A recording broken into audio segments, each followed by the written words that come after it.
नमस्कार, मैं हूं वर्षा सिकरी। कैपिटल टीवी पर आपका स्वागत है। ऑपरेशन सिंदूर के दौरान देश की अंदरूनी सुरक्षा में कड़ाई बरती जा रही है। किसी भी चूक की कोई गुंजाइश नजर नहीं आ रही, फिर चाहे वो कानून व्यवस्था हो या साइबर अपराध। पाकिस्तान से जारी तनाव के बीच बिहार में हो रही साइबर ठगी को लेकर एक सनसनीखेज खुलासा हुआ है, जिसके तार पाकिस्तान से जुड़े हुए हैं। बिहार में एक्टिव साइबर अपराधी गिरोह ऑनलाइन ठगी करके पैसे को ठिकाने लगाने के लिए पाकिस्तानी नंबरों का इस्तेमाल कर रहे हैं। इससे उनका पता लगाना बेहद मुश्किल हो जाता है।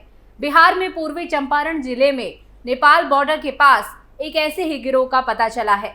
पाकिस्तानी फोन नंबरों की वजह से पुलिस को उनके लोकेशन वगैरह की जानकारी निकालने में मुश्किल का सामना करना पड़ता है। पुलिस इस गिरोह की भनक लगने के बाद अब और भी ज्यादा सक्रियता से इस गिरोह की तफ्तीश कर रही है। जांच में पता चला है कि अपराधी पाकिस्तानी नंबरों से बात करते थे और ठगी के पैसे निकालने के लिए 200 से ज्यादा बैंक खातों का इस्तेमाल करते थे। इस मामले में पुलिस ने एक जालसाज को गिरफ्तार भी किया है। ऐसा माना जा रहा है कि इनके नेटवर्क का दायरा चंपारण से लेकर सीमांचल के इलाकों तक फैला हुआ है। गिरफ्तार आरोपी के पास से 2 पाकिस्तानी नंबर मिले हैं। ये भी पता चला है कि वो 6 और पाकिस्तानी नंबरों के संपर्क में था। वे पाकिस्तानी नंबर पर व्हाट्सएप चलाते थे, उसी से कॉल और मैसेज करते थे। एक तरफ से अकाउंट नंबर भेजा जाता था, फिर पूर्वी चंपारण से गिरफ्तार अपराधी एटीएम से उन पैसों को निकालता था। अपराधी ने माना है कि वो कई सालों से इस तरह के अपराध कर रहा है। गिरोह के पास से 200 से अधिक बैंक खातों की जानकारी मिली, जिसके जरिए ठगी के पैसों का लेन देन हुआ। पुलिस ने उसके पास से अलग अलग बैंकों के 9 एटीएम कार्ड और 4 बैंक पासबुक भी बरामद किए हैं। उसने बताया कि साइबर ठगी के लिए गिरोह के पास 200 से ज्यादा बैंक अकाउंट हैं। गिरफ्तारी के समय उसके मोबाइल से 4-5 दिन का व्हाट्सएप चैट और कॉल डेटा मिला है। इससे 15 बैंक अकाउंट की जानकारी मिली है।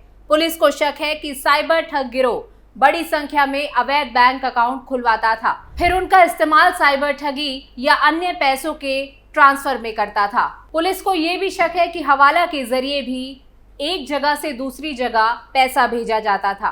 फिलहाल पूर्वी चंपारण पुलिस और आर्थिक अपराध इकाई मिलकर इस गिरोह की जांच कर रही है। गिरफ्तार हुए गिरोह के सदस्य ने बताया कि पकड़े जाने से बचने के लिए वो एक बैंक अकाउंट को एक बार से ज्यादा इस्तेमाल नहीं करते थे।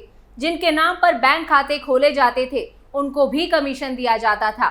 इस मामले की गंभीरता को देखते हुए पुलिस ने साइबर ठगी से बचाव के लिए जनता को सतर्क रहने, सुरक्षित वेबसाइटों का उपयोग करने, 2 फैक्टर ऑथेंटिकेशन लागू करने, मजबूत पासवर्ड रखने और संदिग्ध कॉल या मैसेज से सावधान रहने की सलाह दी है, ताकि कोई भी इस तरह के फ्रॉड का शिकार ना हो। पटना की अगर बात करें तो साइबर बदमाश हर महीने तकरीबन 250 लोगों को ठगी का शिकार बना रहे हैं। इस साल 2025 में 10 मई तक पटना के साइबर थाने में 1069 केस दर्ज किए गए हैं। अगर रोजाना की बात करें तो 8 से 10 मामले साइबर थाने में दर्ज किए जाते हैं। पुलिस लगातार साइबर अपराध को लेकर लोगों को जागरूक कर रही है। इसके बावजूद लगातार बदमाश लोगों को ठगी का शिकार बनाने में कामयाब हो रहे हैं। पटना में सबसे ज्यादा वर्क फ्रॉम होम का झांसा देकर ठगी की गई है। शेयर मार्केट में निवेश कर लाखों का प्रॉफिट कमाने का झांसा देकर ठगी हुई है। डिजिटल अरेस्ट का डर दिखाकर बिजली विभाग का अधिकारी बनकर क्रेडिट कार्ड अपडेट करने या लिमिट बढ़ाने का झांसा देकर ठगी करना आम बात हो गई है। एक अनुमान के मुताबिक साइबर बदमाशों ने इस साल जनवरी से लेकर 10 मई तक 5 करोड़ से ज्यादा की ठगी कर ली है।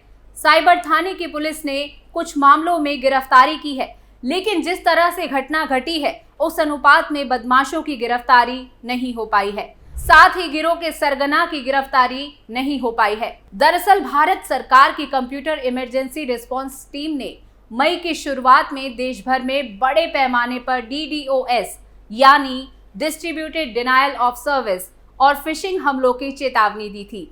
इस चेतावनी के बाद बिहार सरकार की आर्थिक अपराध इकाई और साइबर सेल हरकत में आ गए हैं और प्रदेश के सभी जिलों को साइबर सुरक्षा मानकों का सख्ती से पालन करने का निर्देश दिया गया है। बिहार के सभी थानों को 24 घंटे निगरानी, नियमित डेटा बैकअप, IT ऑडिट और सोशल मीडिया पर सावधानी बरतने के सख्त आदेश दिए हैं।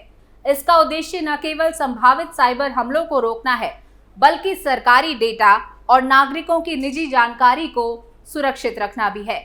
DDoS हमले का मकसद किसी भी वेबसाइट, नेटवर्क या ऑनलाइन सेवा को इतना ज्यादा ट्रैफिक भेजकर डाउन करना होता है कि वो सेवा अस्थायी रूप से बंद हो जाए।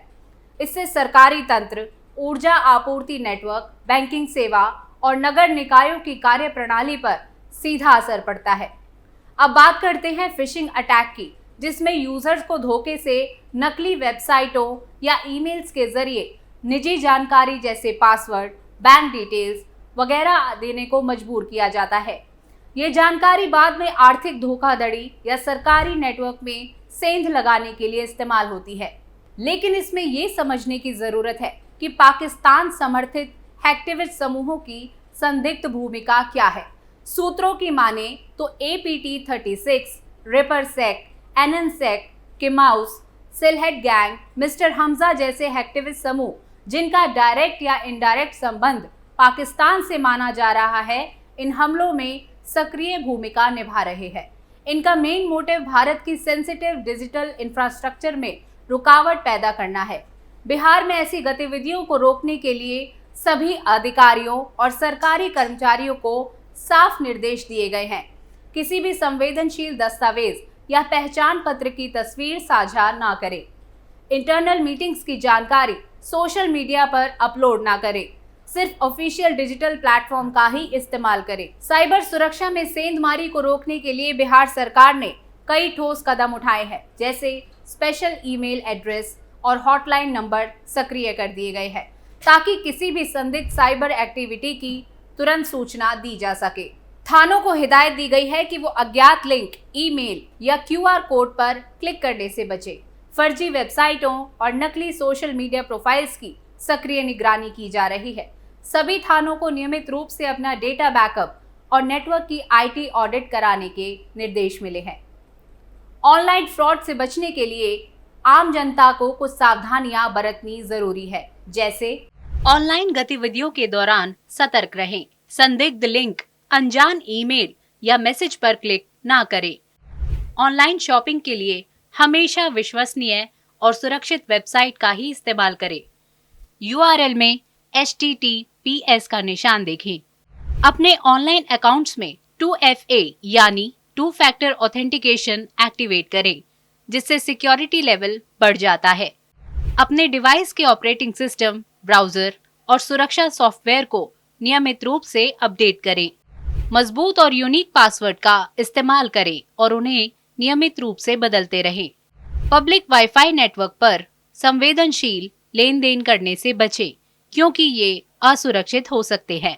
कोई भी संस्थान आपकी पर्सनल जानकारी या OTP फोन पर नहीं मांगता।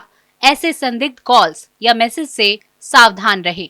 अगर आप किसी तरह की साइबर ठगी का शिकार होते हैं, तो तुरंत साइबर क्राइम हेल्पलाइन नंबर 1930 पर कॉल करें या स्थानीय सेल में शिकायत दर्ज करें। पाकिस्तान और भारत के बीच तनाव जारी है। ऐसे में पाकिस्तान लगातार साइबर अटैक भी कर रहा है।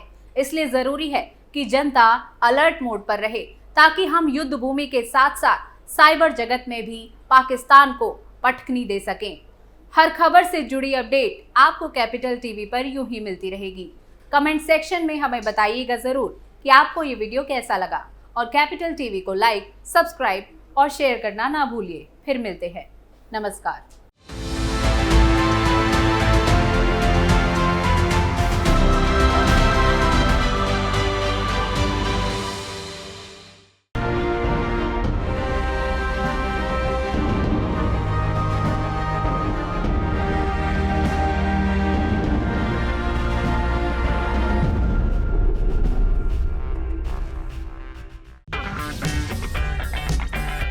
अगर आपको हमारा वीडियो पसंद आया हो तो इसे लाइक करें, हमारे चैनल को सब्सक्राइब करें और हाँ, बेल आइकन दबाना ना भूलें, ताकि आप तक हमारे वीडियो की नोटिफिकेशन पहुंचती रहे। आप अपना सुझाव हमें कमेंट बॉक्स में दे सकते हैं। हमारे साथ जुड़ने के लिए शुक्रिया।